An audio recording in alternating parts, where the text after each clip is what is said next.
આજની નવી ચેનલના નવા બ્લોગમાં બધા દર્શક મિત્રોનું સ્વાગત છે। આજે અમે જઈ રહ્યા છીએ આમ આદમી પાર્ટીના ખેડૂત સમર્થન ગાંધીનગર। બાપુ બોલેગા હર્ષદભાઈ વકીલ। તો આપણે બાપુની રાય લઈ લઈએ કે ચૈતરભાઈ વસાવાના સમર્થનમાં શું કહેશે, ખેડૂતોના સમર્થનમાં શું કહેશે। જી, આજે અમે ચૈતર વસાવાના સપોર્ટમાં જઈ રહ્યા છીએ। જે વસ્તુ થઈ રહી છે ખોટી થઈ રહી છે।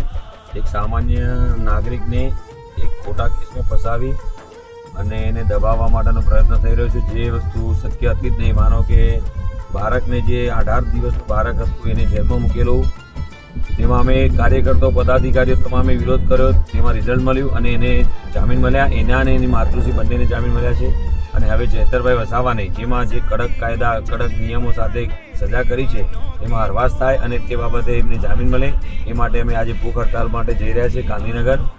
તો તમામને વિનંતી કે અમારા સપોર્ટમાં રહે અને આ ભાજપ વિરોધી પ્રવૃત્તિ વિરુદ્ધમાં અમને સપોર્ટ કરે। Thank you. તો દર્શક મિત્રો, અમે આવી ગયા છીએ ગાંધીનગર, પહોંચી ગયા છીએ। ખૂબ જ સરસ રીતે આપણે ત્યાં તૈયારી કરવામાં આવી છે। પાણીની વ્યવસ્થા, ગાદલા મૂક્યા, તકિયા મૂક્યા છે, વ્યવસ્થા, માણસો, દરેક ખેડૂત મિત્રોને બેસવાની ખૂબ જ સારી રીતે વ્યવસ્થા કરવામાં આવી છે। તો તમને પણ બતાવું।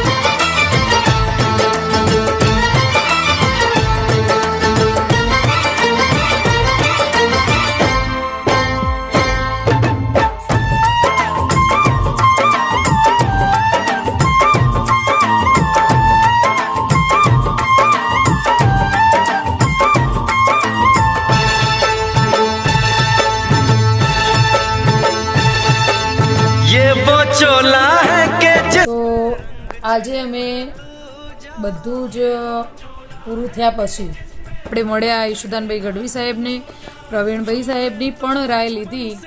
તો ચલો, આટલે આપણો બ્લોગ પૂરો થાય છે। શેર કરજો, કમેન્ટ કરજો અને લાઈક કરવાનું ભૂલતા નહીં, જેથી કરીને અમે આગળના બ્લોગમાં તમને બધું જ જણાવી શકીએ। ગમે તે નવી જગ્યા હોય તો તમને બતાવી શકીએ। Share, comment, like